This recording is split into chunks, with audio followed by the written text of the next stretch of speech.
Bismillahirrahmanirrahim. Bismillahirrahmanirrahim. Assalamualaikum warahmatullahi wabarakatuh.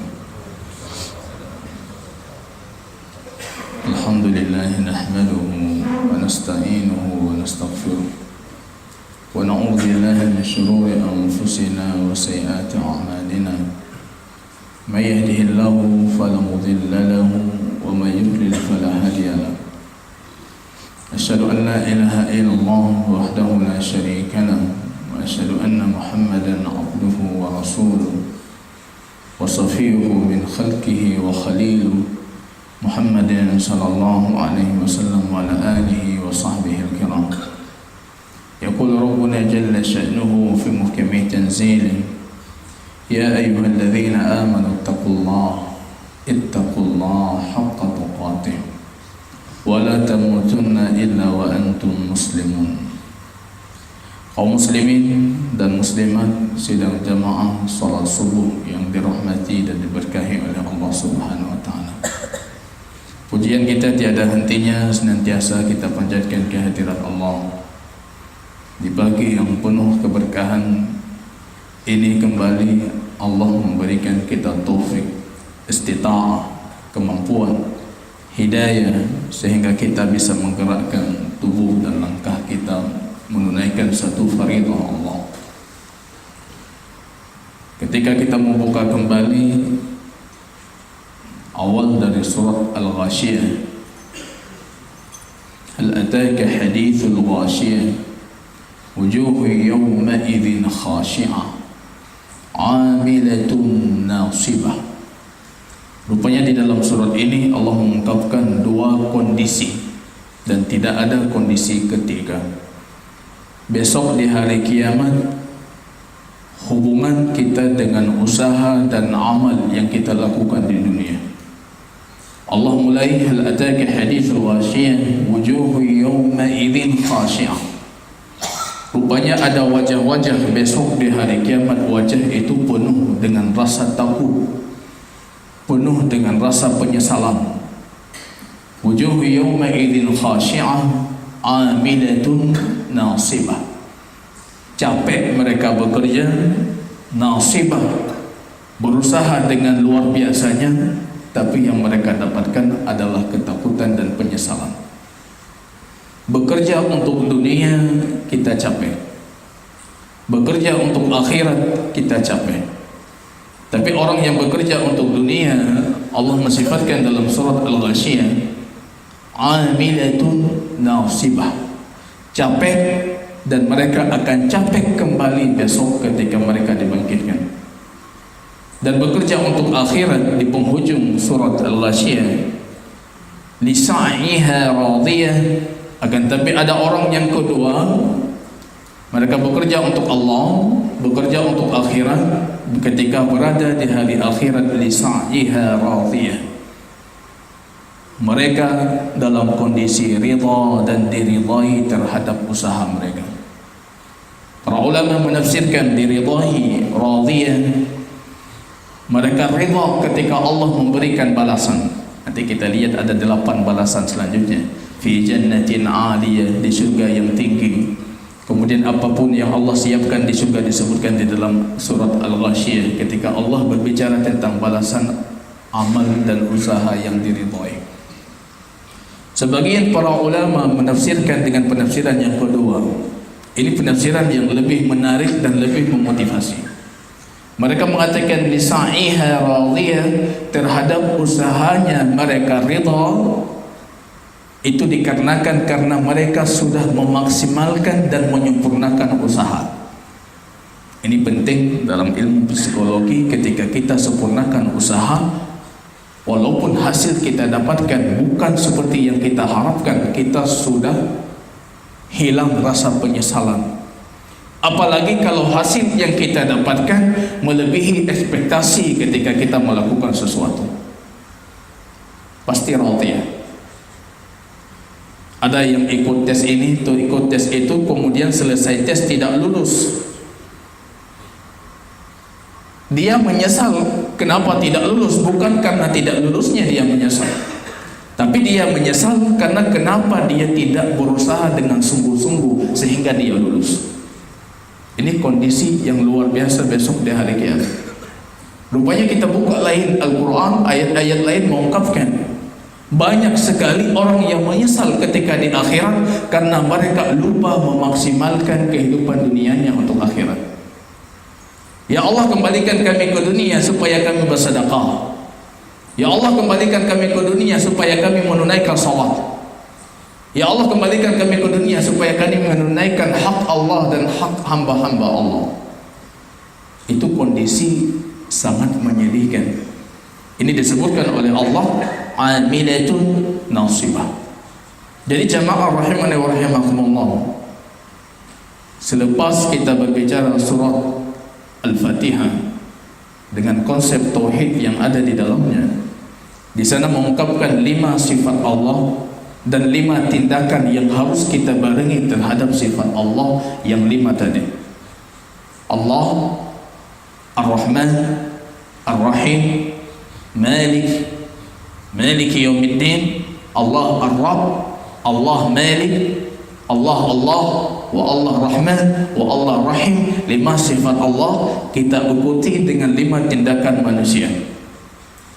Allah ibadah, Ar-Rahman kita minta kepada Allah taufik hidayah, Ar-Rahim kita minta kepada Allah al-istiqamah supaya diberikan keistiqamahan di atas agama Allah.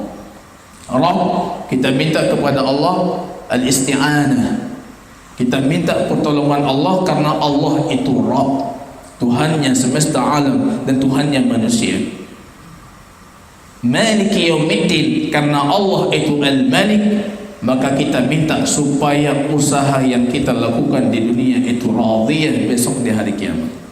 Berikan kepada kami balasan yang menjadikan kami ridha. Malik. Kalau ini sudah kita pahami jamaah rahimani wa rahimakumullah, tidak ada tahapan lain untuk merealisasikan tauhid yang kita pahami ini kecuali dengan i'tiqad dan amal. Inqiyad. 3 tahapan kita realisasikan tauhid. Al-ilm, fa'lam annahu la ilaha illallah. Kalian harus tahu bahwasanya tiada Tuhan selain Allah yang berhak disembah. Fa'lam, tahu. Kalau sudah tahu konsepnya, i'taqid, berakidahlah. Bahaya kita jamaah, kita pahami sekarang perbedaan kita dengan orang musyrik di zaman baginda Rasul. Mereka tahu konsekuensi la ilaha illallah, akhirnya menjadikan mereka takabur, tidak mau mengucapkan la ilaha illallah. Dalam kondisi bodoh, kita tidak tahu konsekuensi la ilaha illallah, kemudian kita dengan tergesa-gesa mengucapkan la ilaha illallah. Wa idza qila lahum la ilaha illallah yastakbirun. Mereka kalau kita katakan kepada mereka itu la ilaha illallah, yastakbir, mereka sombong. Kenapa mereka sombong? Bukankah mereka juga menyembah Allah? Menyembah Allah. Mana buktinya? Imam Ibn Abbas mengatakan wa ma kanu ya'buduna Allah illa wa hum yusyrikun. Mereka menyembah Allah tapi masalahnya mereka itu mensyirikkan Allah. Bukan tiada Allah. Allah ada tapi disyirikkan. Mana buktinya? Umar Ibn Khattab ketika penaklukan Makkah datang kepada baginda Rasul. Beliau mengatakan, ya Rasulullah, wahai baginda Rasul, inni nadartu fil jahiliyah, aku punya nazar ketika masih di jahiliyah supaya aku beriktikaf di Masjidil Haram. Coba kita lihat, ini nazarnya di jahiliyah. Kalau bukan nazar karena Allah, tidak mungkin baginda Rasul mengatakan aufi binadrik, tunaikan nazarmu. Karena nazarnya karena Allah, padahal dia dalam kondisi musyrik di jahiliyah. Masalah orang jahiliyah itu bukan masalah mereka tidak menyembah Allah, tapi masalahnya mereka menyekutukan Allah. Berat Rasul mengatakan la ilaha illallah, jadikan sembahan itu cuma Allah. Berat. Yastakbirun, langsung sombong. Tapi kita tidak tahu konsekuensinya. Maka fa'lam, harus tahu dulu la ilaha illallah itu ada 8 syarat. Al-ilmu wal yakinu wal qabulu wal inqiyadu fadri ma aqulu was-sidqu wal ikhlasu wal mahabbah waffaqaka Allah lima ahabba. Al-ilm harus bersumber konsep keilmuan, ilmu. Wal yakin harus membawa kita kepada keyakinan, i'tiqad. Wal qabulu, dan harus ada penerimaan, kita terima konsekuensinya. La ilaha illallah kita terima, wa anna Muhammadar Rasulullah kita terima konsekuensinya. Wal inqiyadu, taat. Fadri ma aqulu, hendaknya engkau tahu apa yang aku katakan. Ini kata penyair tadi. Wasidku, dan harus ada kejujuran di hati kita terhadap la ilaha illallah. Wasidku wal ikhlasu, dan harus ada keikhlasan. Ini harus kita sempurnakan ikhlasnya, dan ini sangat berat. Wasidku wal ikhlasu wal mahabbah, dan cinta.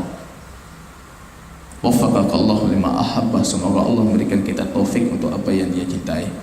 Dan para ulama menambahkan satu yang terakhir untuk ke-8-nya, al-bara'ah minasyirki wa ahli, berlepas diri dari semua bentuk kesyirikan dan ahli-ahli syirik. Alladzina amanu wa lam yalbasu imanahum bidzulmin fa ulaika lahumul amnu wa hum muhtadun. Kalau mau dapat rasa keamanan, mau dapat rasa hidayah, maka hendaknya kalian beriman, tapi jangan campurkan keimanan kalian dengan kesyirikan. Bidzulmin, dengan apapun kezaliman. Para sahabat datang kepada baginda Rasul, ya Rasulullah, ini kita tidak sanggup. Sedikit pun tidak boleh kita zalimi, diri kita sendiri tidak boleh kita zalimi, tidak mungkin. Kita ini zalim li nafsi, suka menzalimi diri kita. Kemudian baginda Rasul mengatakan, ada sami'tum qawla Abdul Salih libnihi Luqman ibn al-Hakim, ketika dia mengatakan kepada anaknya, kezaliman yang nyata, yang besar itu syirik. Jadi kita ikuti hawa nafsu, pada hakikatnya kita sudah mensyirikkan Allah dengan hawa nafsu kita.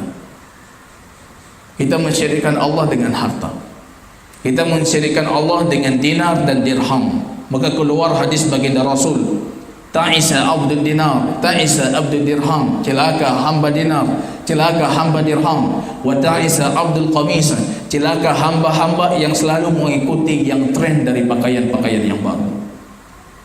Ya, pakaian baru langsung. Tapi kalau untuk ibadah tidak.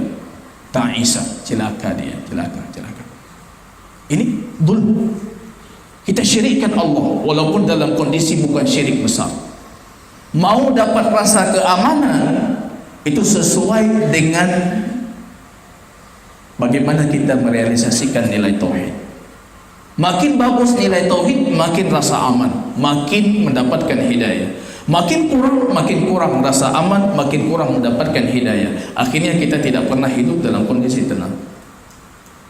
Itu ilmu jamaah rahimani wa rahimakumullah, dan itu adalah syaratnya la ilaha illallah yang menjadikan pengucapnya itu memasuki syurganya Allah. Maka jamaah rahimani wa rahimakumullah, selepas surat Al-Fatihah ini kita akan mengangkat satu surat, dan surat itu justru dinamakan dengan surat tauhid, surat ikhlas. Ikhlas dinamakan ikhlas karena dia itu ikhlas berbicara tentang zat dan sifatnya Allah, dan tidak berbicara tentang lain. Kalau kita mempelajari surat ini, kita akan menjadi hamba-hamba Allah yang ikhlas, yang mentauhidkan Allah dengan sesempurna tauhid. Punya 20 nama, dan 20 nama itu kembali kepada tauhid.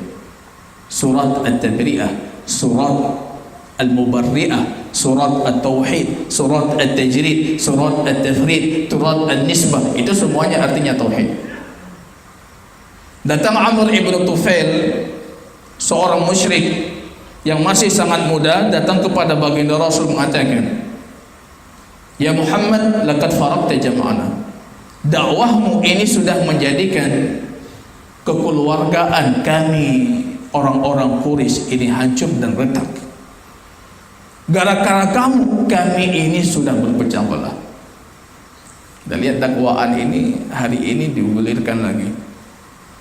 Antum ustaz dakwah antum pecah belah, antum ustaz dakwah antum gini, antum ustaz dakwah antum gini. Datang mereka kepada baginda Rasul, dakwahmu itu menjadikan kami berpecah belah. Wasababta ilahana, engkau celah Tuhan kami. Mada turid, apa yang kamu mau wahai Muhammad? Walisan bima fi qalbi yafrah. Lisan kita selalu mengeluarkan apa yang ada dalam hati. Yang ada dalam hati Amr ibn Tufail sama seperti dalam hati orang-orang Quraisy lainnya. Aturidu jahan, apa kamu mau kedudukan? Tawajna, kami kenakan di atas kepalamu mahkota, kamu jadi raja Arab. Aturidu malan, atau kamu ingin kami kumpulkan dan ingin menjadi orang paling kaya. Jama'na laka malana wa takunu aktsar amwalan minna. Kami kumpulkan harta kami supaya kamu jadi orang yang paling kaya. Turidu nisa'an, ataupun kamu ini mau wanita yang paling cantik, maka kami cari wanita paling cantik di Arab, kami nikahkan denganmu. Kita lihat ini yang menawarkan memang di kepalanya itu. Maka Rasul sallallahu alaihi wasallam diam. Beliau tidak bicara, beliau diam. Intahait, sudah selesai? Belum. Ada lagi? Amr ibn Tufail mengatakan, "Siflana rabbak." Tuhanmu itu apa? Kok 3 tawaran itu sedikit pun tidak digubris? Tuhanmu itu apa? Amin dhahabin hiya aw min fiddah. Apa dia itu terbuat dari emas atau terbuat dari perak? Lihat lagi kepalanya. Emas, perak, harta, kumpulkan uang, itu kepalanya. Banyak orang punya kepala, kemudian dia mengharuskan orang lain berkepala seperti dia. Ini ustaz ini suka kali dakwah, pasti cari duit. Padahal di kepala yang berbicara itu orang yang memang orientasinya duit. Dia datang kepada baginda Rasul mengatakan, Tuhanmu itu emas atau Tuhanmu itu perak? Auman abu man huwa, atau Tuhanmu itu bapak siapa? Au ibnu man huwa, ataupun Tuhanmu itu anaknya siapa? Maka dinamakan dengan surat An-Nisbah. Rasul sallallahu alaihi wasallam diam, kemudian turun firman Allah, Qul huwallahu ahad, Allahus samad. Ada sifat al-ahadiyah. Kalau betul-betul kita pahami, akan berubah hidup kita dengan Allah. Al-ahadiyah. Dan Allah punya sifat as-samad, as-samadiyah. Sama seperti la ilaha illallah, takhliyah, kemudian baru kita tahliyah. Kita bersihkan dulu yang salah, yang kotor, yang rusak akidahnya kita bersihkan. Baru kita tahliyah, kita masukkan akidah yang benar. La ilaha, tidak ada Tuhan yang berhak disembah, al-ma'lu illallah, baru kita tetapkan. Kalau dalam surat Al-Ikhlas ditetapkan dulu, baru dinafikan. Dua ini jangan pernah. Orang Quraisy dulu berat mengatakan la ilaha illallah karena ada konsekuensinya. Harus anda nafikan semua sembahan selain Allah. Berat itu. Kalau cuma kita katakan kepada mereka sembahlah Allah, ringan. Memang kami menyembah Allah. Siapa yang kami sembah selain Allah? Berhala-berhala yang kalian lihat ini cuma perantara antara kami dengan Allah. Jadi mereka tidak mengatakan kami menyembah berhala. Ini perantara. Yang berat bagi mereka la ilah, jangan jadikan ada sembahan selain Allah, itu berat. Tapi kalau illallah gampang. Dan Allah tidak mau kecuali illallah itu hadir setelah la ilah. Nafikan semuanya baru kalian isbatkan. Sifat ahadiyah, sifat samadiyah, lam yalid wa lam yulad, penafian. Allah tidak beranak dan tidak diperanakkan. Ini kalau sudah 3 ayat ini saja, ini sudah membatilkan banyak akidah-akidah yang keluar dari Islam. Akidah musyabbihah, akidah mujassimah, akidah hululiyah, akidah wahdatul wujud, ittihadiyah, ini semua dinafikan. Al-ahadiyah, as-samadiyah, yang satu itu bukan cuma satu zat, tapi satu zat dan satu sifat.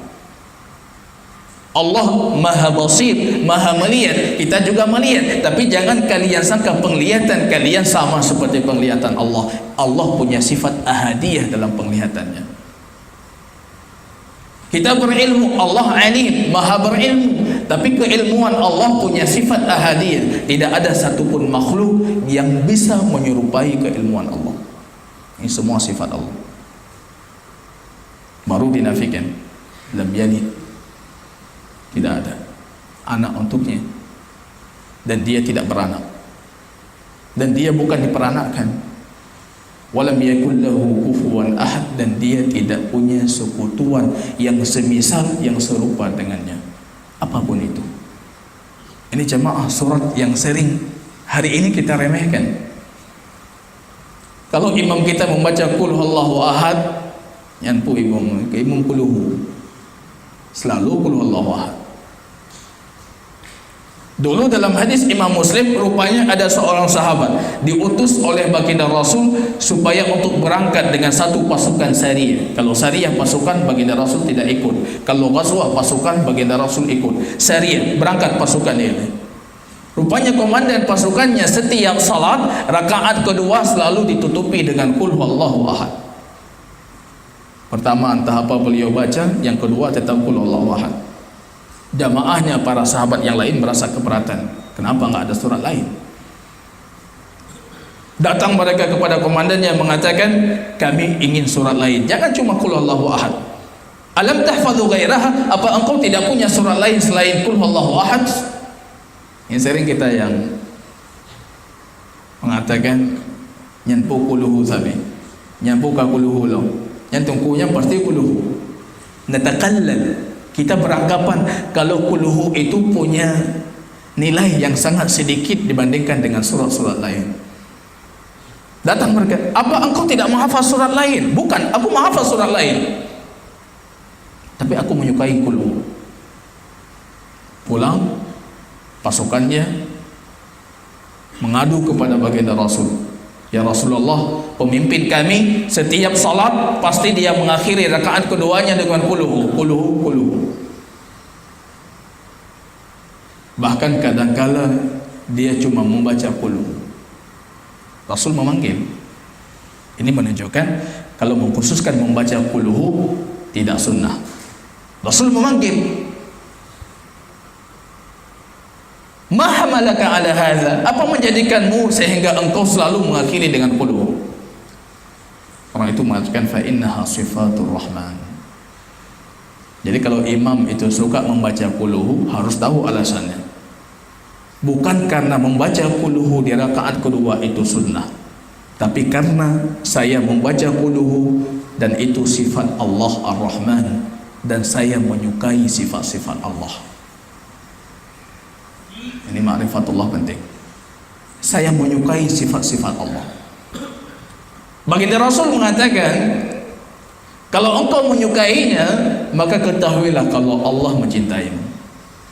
Jadi quluhu, mencintai quluhu, itu bisa menjadikan kita itu dicintai oleh Allah.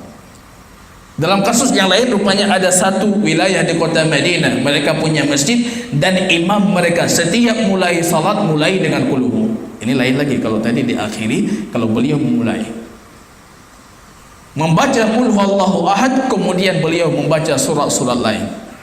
Rakaat kedua membaca surat lain. Bangkit untuk salat selanjutnya, beliau membaca qul, membaca surat lain.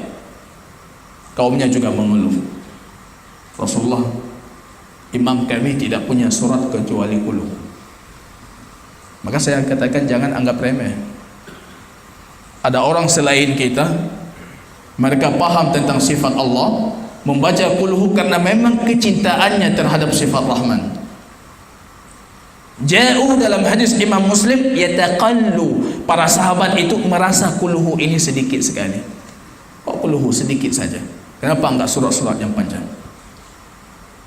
Baginda Rasul bertanya juga, ma hamalaka, apa yang menjadikan engkau selalu membaca qul, selalu membaca qul? Rupanya orang itu mengatakan, ya Rasulullah, aku mencintai sifat Rahman yang ada dalam surat ini. Fa'lam anna hubbuka yudkhilukal jannah. Kalau demikian, ketahuilah olehmu, kecintaanmu terhadap qul huwallahu ahad ini memasukkanmu kepada syurga. Jadi kayak ini, bagaimana bisa datang cinta terhadap qul? Kita yang selalu mendengar, kita menghafalnya dari kecil sampai hari ini belum pernah terbesit rasa cinta terhadap qul. Kenapa ada orang itu baru masuk Islam kemudian sudah mencintai qul? Kita hidup dengan qul.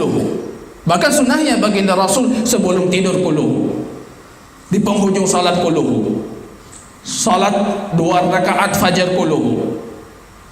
Salat sunnah rawatib maghrib qul. Doa pagi qul. Doa petang qul. Doa-doa kita selipkan qul. Tapi tidak pernah muncul saya mencintai qul. Karena kita tidak tahu ada apa di dalam surat qul. Lihat suratnya. Dalam ilmu tafsir ada yang dinamakan munasabatul ayat. Surat itu kita lihat sebelumnya, kita lihat setelahnya. Ayat itu kita lihat sebelumnya, kita lihat setelahnya. Kalau lihat sebelumnya, surat Al-Masad, Abu Lahab. Surat itu muncul,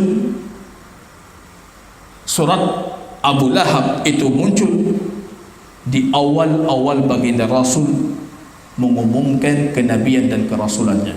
Celaka engkau Muhammad, turun ayat celaka kedua tangan Abu Lahab dan celaka. Anda bisa membayangkan, muncul di awal keislaman, padahal Abu Lahab itu sampai perang Badar masih hidup.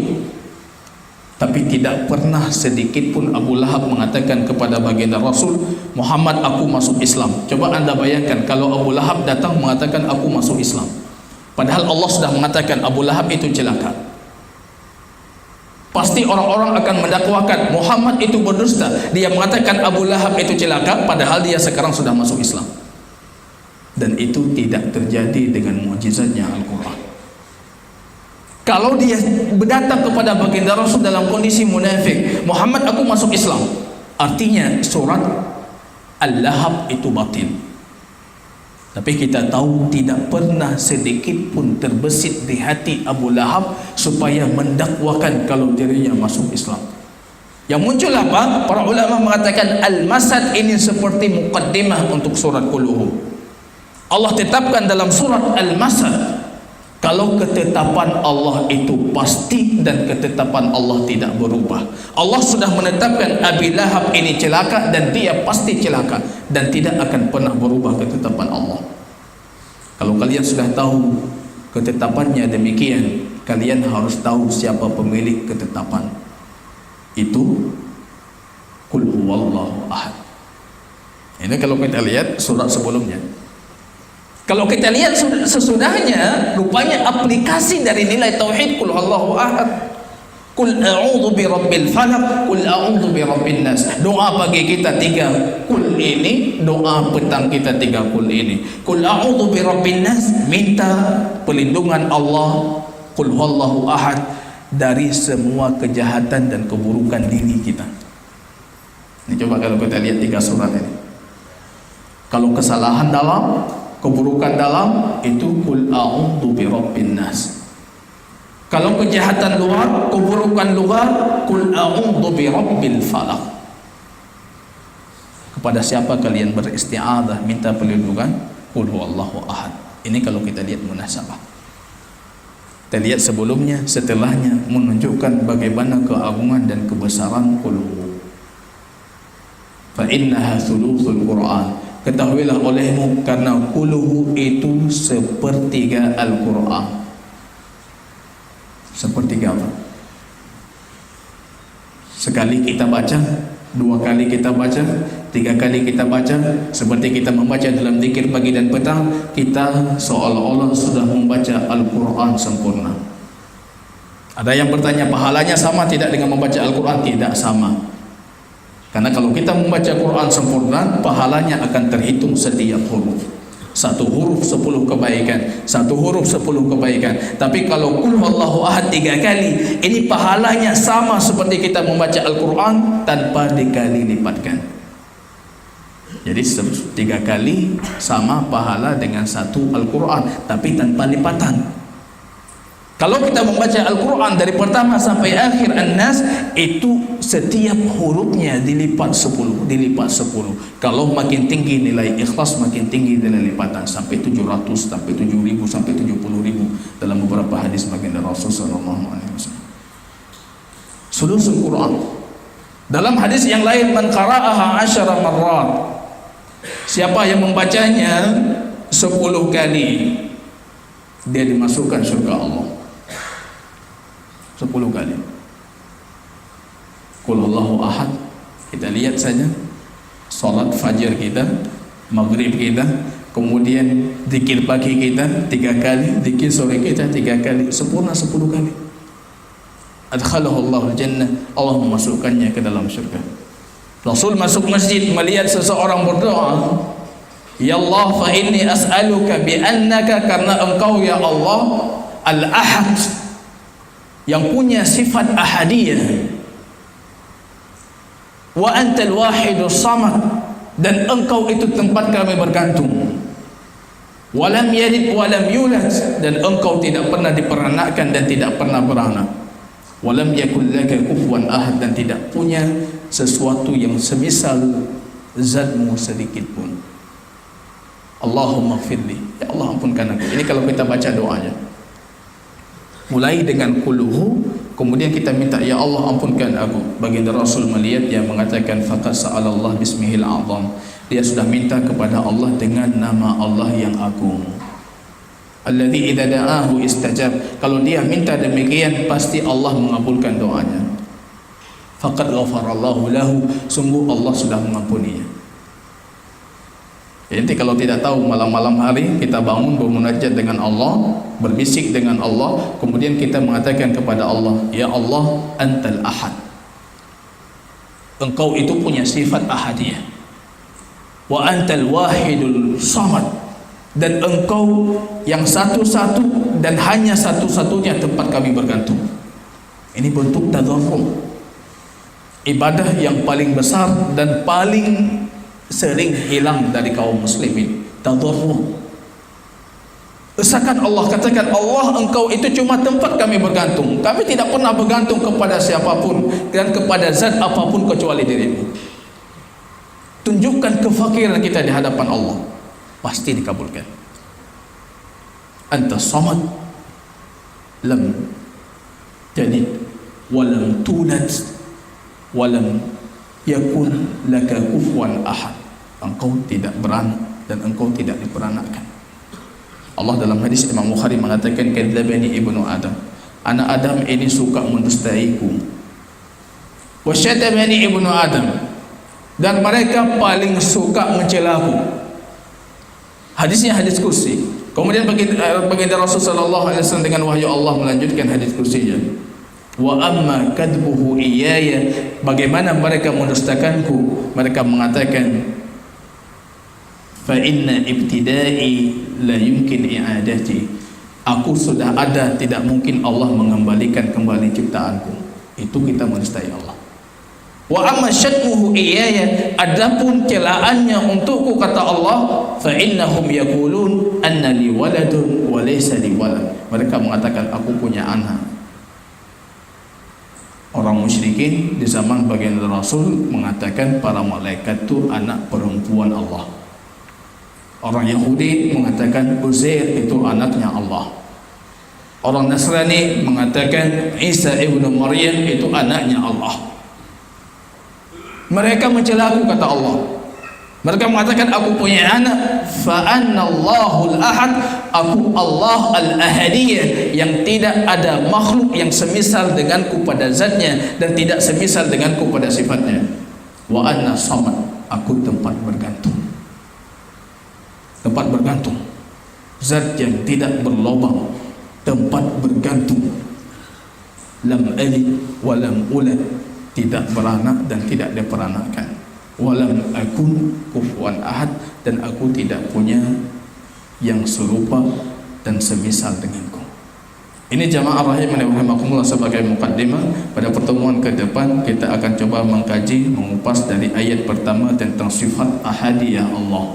Kemudian kita lanjutkan nanti dengan sifat as-samadiyah, dan baru kita lanjutkan dengan ayat-ayat selanjutnya dari surah Al-Ikhlas. Barakallahu fikum. Subhanakallahumma wa bihamdika asyhadu an la ilaha illa anta astaghfiruka wa atubu